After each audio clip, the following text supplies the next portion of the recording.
한 7개월인가요? 8개월 정도 이렇게 우리가 다니엘서를 살펴봤어요. 오늘부터는 신약에서 에베소서를 집중적으로 살펴보려고 합니다. 에베소 교회는 소아시아 지방에 있는 교회예요. 지금으로 따지면 터키, 이름이 바뀌었죠. 튀르키예로 바뀌었습니다. 튀르키예 지방에 있는 교회이고요. 요한계시록에 나오는 아시아의 7교회 중에서 첫 번째로 나오는 교회예요. 아시아의 7교회. 저는 이제 예전에 저를 가르치셨던 목사님께서 에서보두 사빌라 이렇게 외우라고 그랬습니다. 그래서 에베소, 서머나, 버가모, 두아디라, 사데, 빌라델비아, 라오디게아 이렇게 7교회인데 가장 처음 언급되는 교회가 이 에베소 교회이기도 합니다. 에베소 교회는 또 사도 바울이 전도 여행 중에 가장 많은 시간을 머물렀던 교회이기도 해요. 2차 전도 여행 당시는 그렇게 오랜 시간 머물 수가 없었어요. 3차 전도 여행 때 이 에베소 지역에 머물렀는데 바울이 만난 그 제자들 중에 어떤 사람들에게 바울이 질문을 하는 거예요. 너희가 성령을 받았느냐?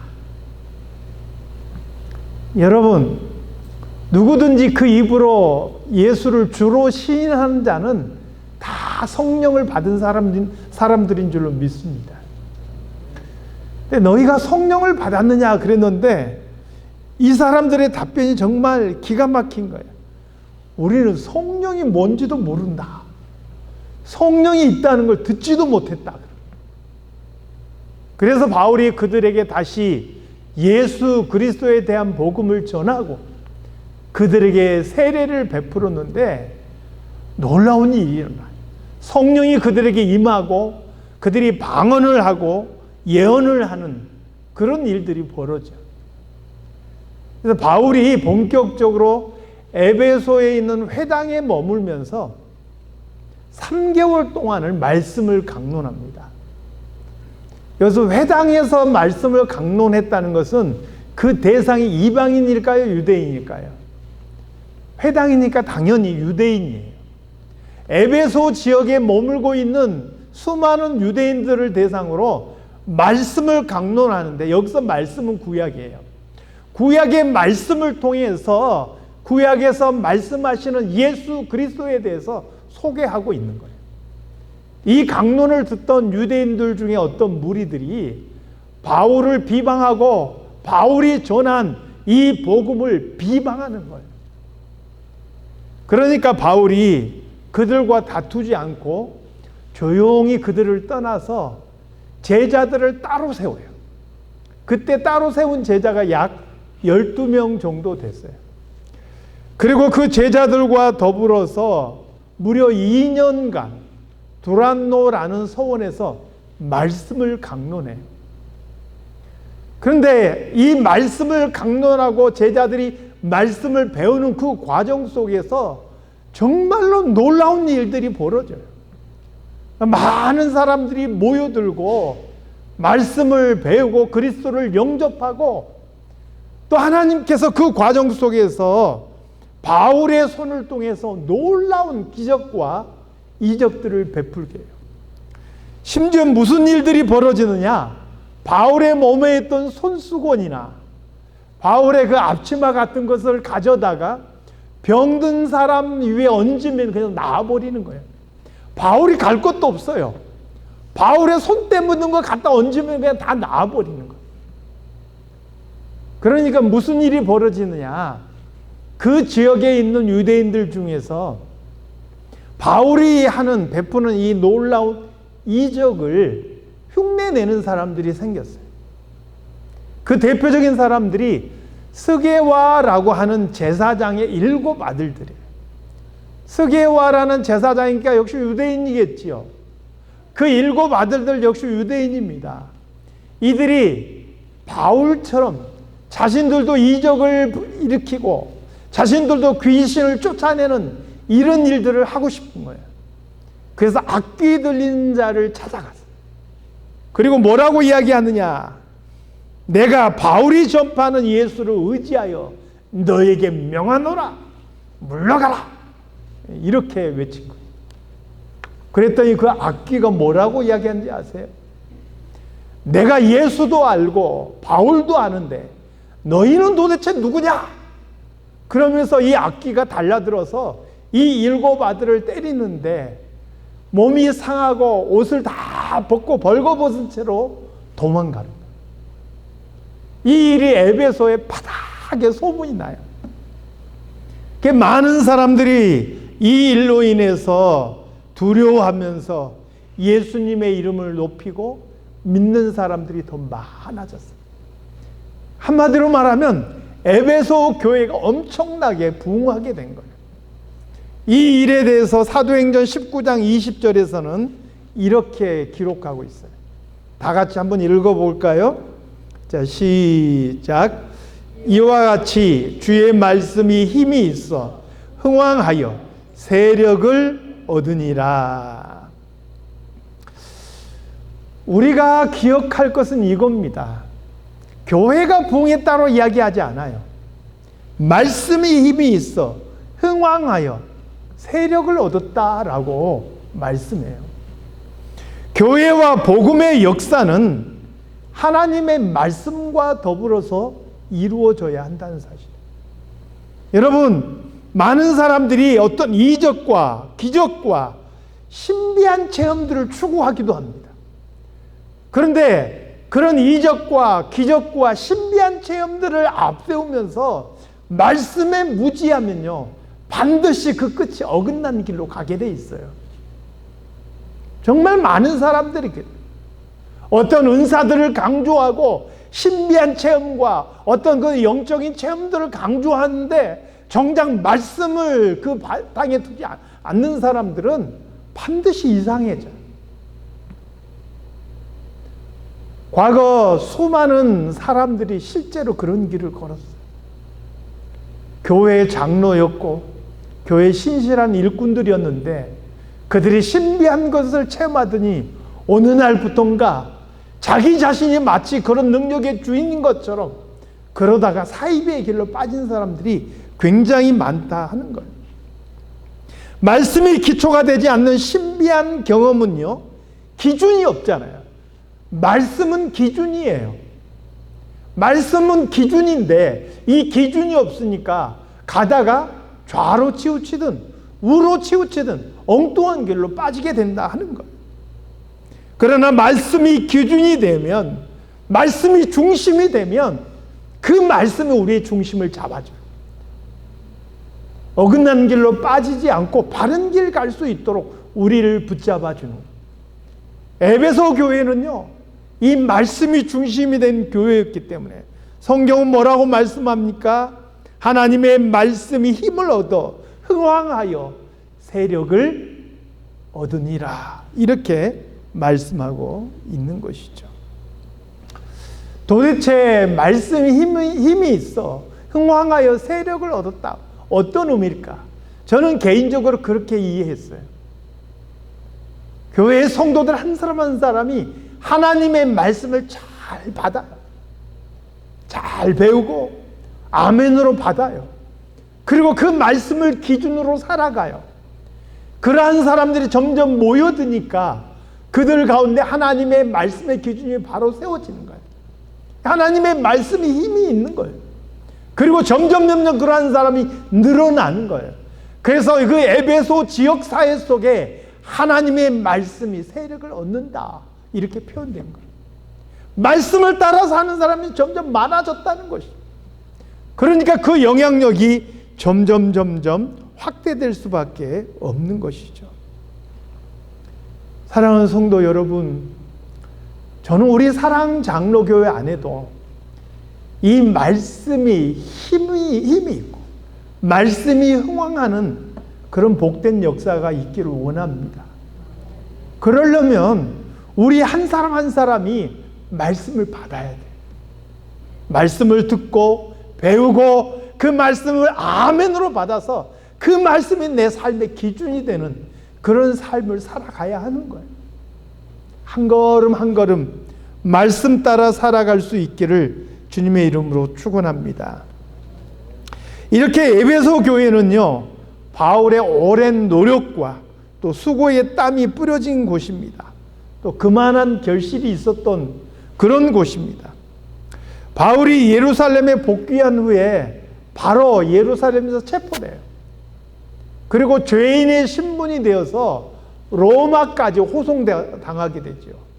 그 로마 감옥에 투옥이 돼요. 총 2번에 걸쳐서 투옥이 되는데 1차로 투옥이 됐을 때는 조금 그래도 자유로운 상황이었어요.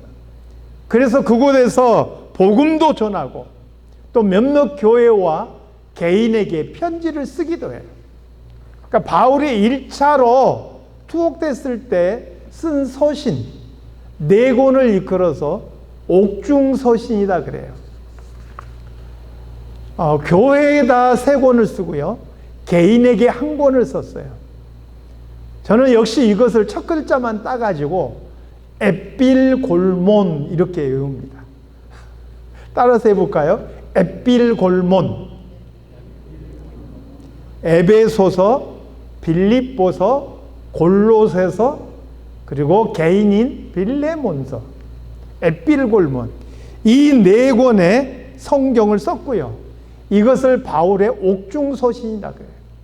그 중에 첫 번째 성경에서 소개하고 있는 게 바로 에베소서인 거예요. 그러면 바울은 감옥에 갇혀 있으면서도 뭐가 걱정돼 가지고 이 에베소 교회에다 이 서신을 썼겠는가 하는 거예요. 바울이 에베소에 머무는 시간 거의 최장 한 3년 정도로 보고 있어요. 이 기간 동안에 에베소 교회는요, 에베소 지역뿐만 아니라 에베소 지역을 넘어서서 그 소아시아 전체에 영향을 미치는 굉장한 교회로 성장하게 됩니다. 많은 사람들이 모여오고요, 많은 사람들이 이 복음에 굴복하고 그 복음을 따르고, 그리고요, 수많은 우상을 섬기는 사람들이 자기의 어떤 신을 버리고, 그리고 어떤 그 무당과 같이 점을 치는 사람들이 자기의 책을 다 태우는데, 은으로 따지면 수만 양어치를 다 불러 태워요. 이런 일들이 벌어져요. 사실은 좋은 일인데 이 일에 위협을 느끼는 사람들까지 있었어요. 어떤 사람들일까요? 바울이 전한 이 복음 때문에 수많은 사람들이 예수를 믿게 되니까 많은 사람들이 우상을 버리잖아요. 아데미라는 여신의 신상을 만들어 파는 사람들, 또 제우스 신상을 만들어 파는 사람들, 구리장색이라고 소개되어 있어요, 성경에. 이 사람들이 자기들의 수입이 줄어드는 거예요. 그것뿐만 아니라 사람들이 그것을 우상으로 취급하니까 자기들의 직업이 천해질 위기를 느끼는 거예요. 사람들을 불러 모아서 소위 말하는 데모를 일으켰어요. 시위를 연 거예요. 자, 이런 일이 벌어질 만큼 에베소 교회의 영향력이 커지게 되었다 하는 것이죠.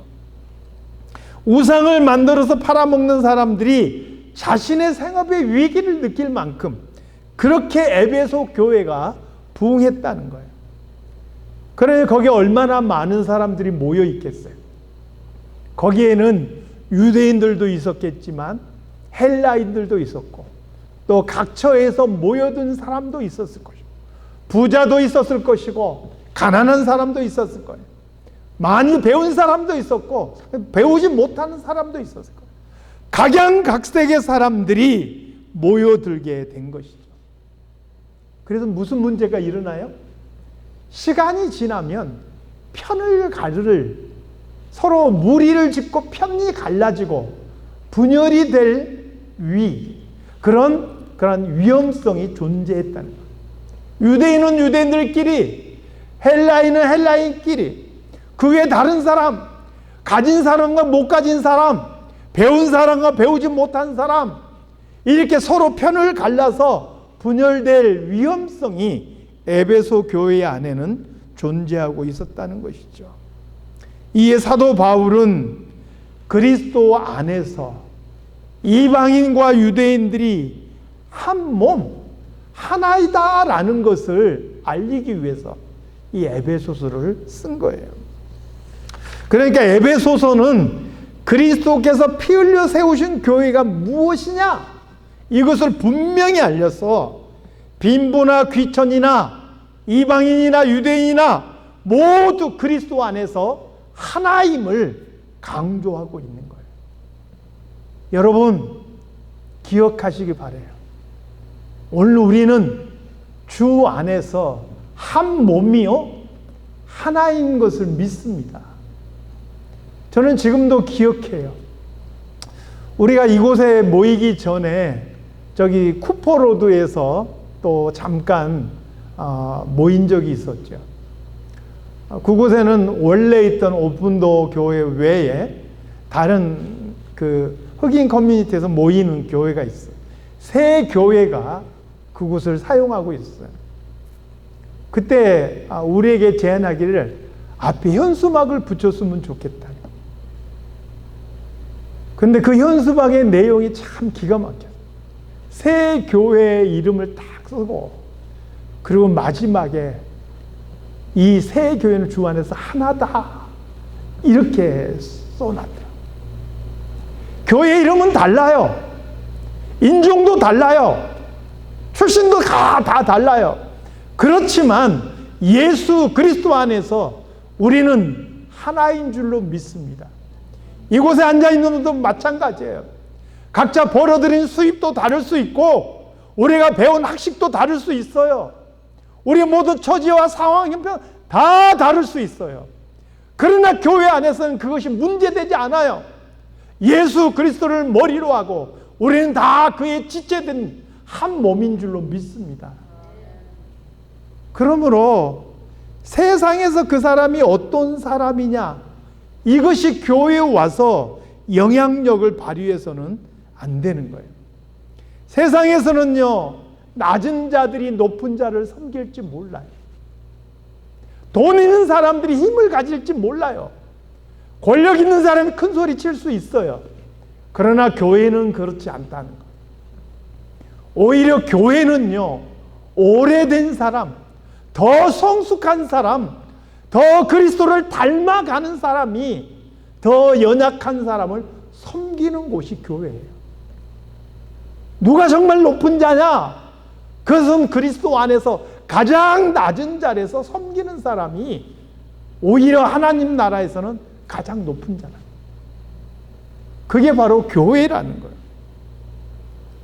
바울 사도는 에베소 교회에 바로 이 교회가 가진 비밀을 알려주고자 이 서신을 기록했다는 거예요.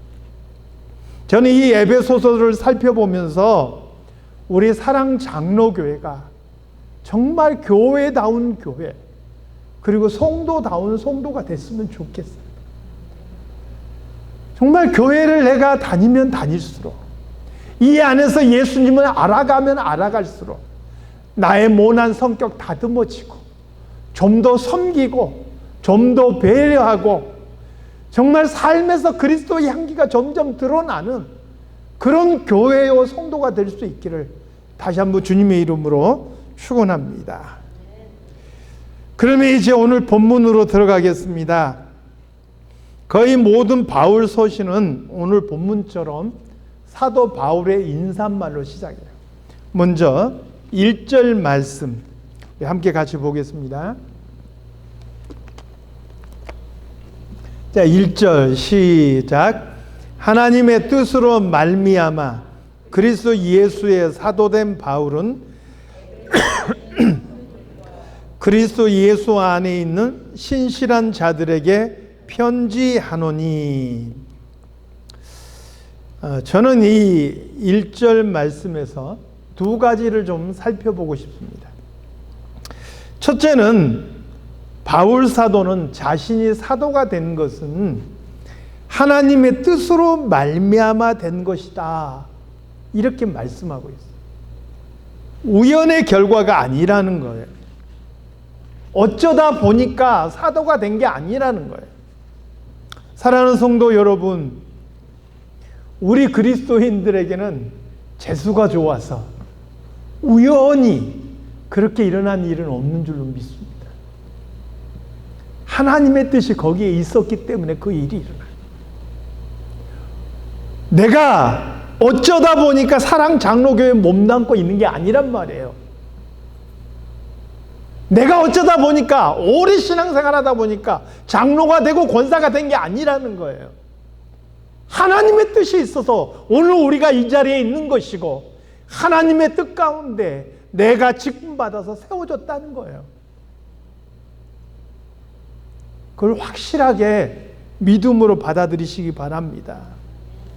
하나님의 뜻으로 내가 이곳에 있고 하나님의 뜻 안에서 직분을 받았다는 생각, 이것을 좀 더 거창하게 이야기하면 소명의식이라고 해요. 하나님께서 나를 부르셨다라는 의식이에요. 이 소명의식이 없으면 교회에서 내가 맡은 일에 대한 자부심도 없고 열정도 잃어버리기 쉬운 거예요. 시간이 지나면 그냥 타성에 젖어서 하던 대로 하다 보니까 짜증도 나. 내가 왜 이 일을 하고 있나? 그럴 수가 있는 거예요. 그러나 하나님께서 나를 부르셨고 나를 이곳에 세우셨다. 나에게 이 일을 맡기셨다라는 소명의식이 있다면 결코 그렇지 않다는 거예요. 오히려 감사가 있고 기쁨이 있는 거예요. 그 일에. 사랑하는 성도 여러분, 우연히가 아니라 하나님의 뜻 안에서 오늘 우리가 이곳으로 부르심을 받았다는 것을 기억하시기 바랍니다. 두 번째로 사도 바울은 거의 모든 서신에서 자신이 예수 그리스도의 사도로 부르심을 받았다 이렇게 강조하고 있어요. 바울이 이렇게 강조한 이유가 있어요. 어떤 사람들이 바울의 사도됨에 대해서 의심을 품고 도전하는 사람들이 있었어요. 제가 보니까 과거에 교회를 박해했던 사람 아니야? 스데반이 죽는데 찬성했던 사람 아니야? 교회를 핍박했었는데, 그리고 사도들은 예수님과 함께 하면서 예수님을 직접 본 사람들 아니야? 그런데 자기가 무슨 사도라고 하지? 이렇게 의문을 제기하고 도전하는 사람들이 있었다 하는 것이죠. 그러나 바울은 다메섹 도상에서 자신을 직접 찾아와서 말씀하셨던 그 예수님을 만난 체험이 있어요. 그리고 사도행전 9장에 보니까 바울이 그 다메섹 도상에서 예수님을 만날 때 눈이 멀거든요. 그때 주께서 아나니아라 하는 사람을 바울에게 보내셔요. 너는 가서 저 사울이라고 하는 사람에게 너는 안수해서 그를 다시 보게 하라. 그때 이 아나니아가 주님에게 따져 묻습니다. 주님, 내가 들으니까 그가 예루살렘에도 주의 성도들에게 적지 않은 해를 끼쳤다 하더이다. 여기 온 것도 지금 예수 믿는 사람 다 잡아 가두려고 제사장들에게 그 증서를 받아가지고 왔다는데요. 그래도 내가 꼭 가야 됩니까? 그때 예수님께서 아나니아에게 말씀하신 게 있어요. 사도행전 9장 15절을 한번 같이 보겠습니다. 자, 시작. 주께서 이르시되 가라, 이 사람은 내 이름을 이방인과 임금들과 이스라엘 자손에게 전하기 위하여 택한 나의 그릇이라. 그러므로 바울은요, 주님께서 자신을 만나 주셨고 또 복음을 위해서 자신을 보내셨다는 확신이 있었어요. 저는 바울만이 아니라 오늘 우리도 하나님의 뜻 가운데 우리를 불러주셨고 하나님의 몸낸 교회를 섬기라고 하나님께서 우리에게 직분자로 그 자리에 세워주셨음을 확신합니다. 바울과 같은 이런 확신을 가지고 우리가 맡은 일에 충성을 다하는 그런 모든 성도들이 다 되시기를 주님의 이름으로 축원합니다. 2절 말씀을 보겠습니다. 2절 시작. 하나님 우리 아버지와 주 예수 그리스도로부터 은혜와 평강이 너희에게 있을지어다. 거의 바울 서신에 보면 예외 없이 이 인사말이 있어요. 하나님은 우리 아버지와 주 예수 그리스도부터 은혜와 평강, 이 두 가지가 빠지지 않아요.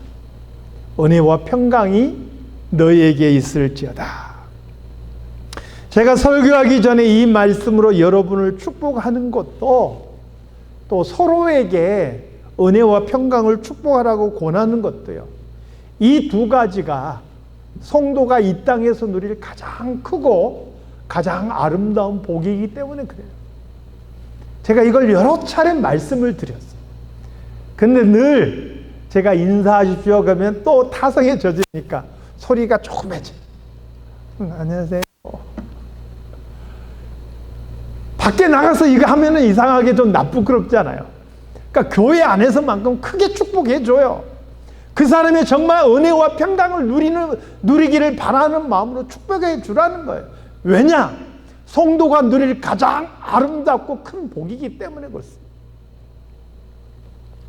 은혜에 대한 설명은요, 우리 송경민 작사 작곡의 곡 은혜라는 노래가 있어요. 우리가 여러 번 불러봤는데 우리 가사를 잠시 살펴보는 것으로 제가 대신하겠습니다. 중복된 부분 빼고요. 제가 읽도록 할 테니까 여러분들은 보시기 바랍니다. 내가 누려왔던 모든 것들이, 내가 지나왔던 모든 시간이, 내가 걸어왔던 모든 순간이 당연한 것 아니라 은혜였어. 아침 해가 뜨고 저녁의 노을, 봄의 꽃향기와 가을의 열매, 변하는 계절의 모든 순간이 당연한 것 아니라 은혜였어. 내가 이 땅에 태어나 사는 것, 어린아이 시절과 지금까지 숨을 쉬며 살며 꿈을 꾸는 삶, 당연한 것 아니라 은혜였어. 내가 하나님의 자녀로 살며 오늘 찬양하고 예배하는 삶, 복음을 전할 수 있는 축복이 당연한 것 아니라 은혜였어. 모든 것이 은혜, 은혜, 은혜, 한없는 은혜. 내 삶에 당연한 것 하나도 없었던 것을 모든 것이 은혜, 은혜였어.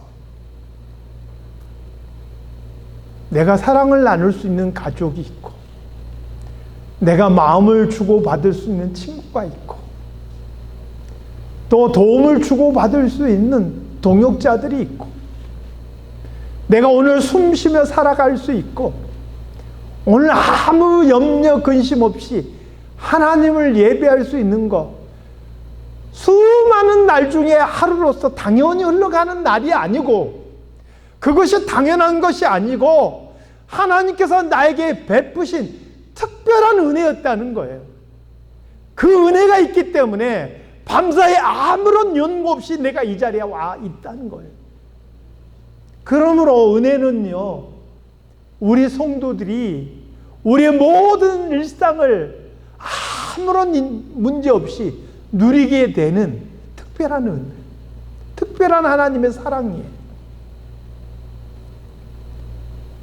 오늘도 아무 일 없이 이렇게 살아갈 수 있는 것이 하나님의 은혜라는 것을 감사하시기 바랍니다. 당연하게 받지 마세요. 은혜가 지속이 되면 사람들은 그것이 당연하다 생각하고 때로는 권리라고 생각해요. 그래서 감사를 잃어버려요. 광야에서 이스라엘 백성들이 그랬어요. 날마다 만나가 내리니까 처음에는 신기했죠. 놀라기도 했죠. 감사하기도 했을 거예요. 근데 날마다 내리니까 그게 시시해진 거예요. 또 만나야 아이고 이것밖에 먹을 게 없나, 원망과 불평이 생기는 거예요. 여러분, 아무 일 없이 평안하게 살아갈 수 있는 게 특별한 은혜임을 깨닫고 감사를 잃어버리지 않기를 바랍니다.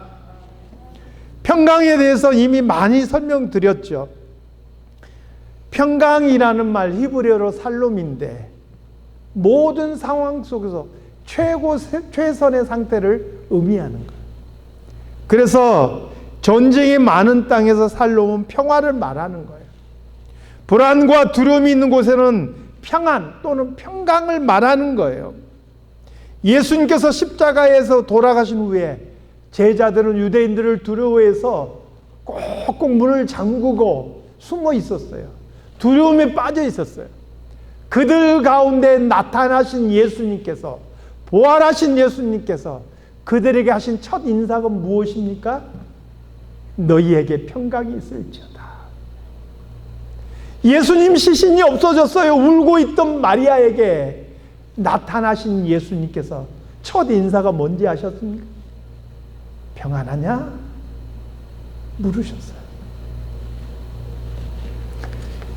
여러분, 이 평강은요, 죄인들에게는 속죄의 은혜를 체험하는 구원의 의미를 담고 있는 거예요. 그러니 우리에게 평강이 임한다는 것이 얼마나 큰 복인지를 생각하셔야 돼요. 단순하게 마음 편하게 살아간다는 의미가 아니에요. 우리를 위해서 피 흘리신 예수 그리스도를 통해서 우리의 영원한 천국의 그 복을 기업으로 주신 것을 약속받았다는 증거예요. 그러니 은혜와 평강은 성도가 이 땅에서 누릴 수 있는 최고의 복인 것입니다. 하나님께서 구약의 백성들에게도 제사장들에게 날마다 백성들을 축복하라 그래요. 뭐라고 축복하라 그럽니까? 민수기 6장 24절 26절이에요. 한번 보겠습니다. 다 같이요. 시작. 여호와는 내게 복을 주시고 너를 지키시기를 원하며 여호와는 그의 얼굴을 내게 비치사 은혜 베푸시기를 원하며 여호와는 그 얼굴을 내게로 향하여 드사 평강 주시기를 원하노라 할지니라 하라.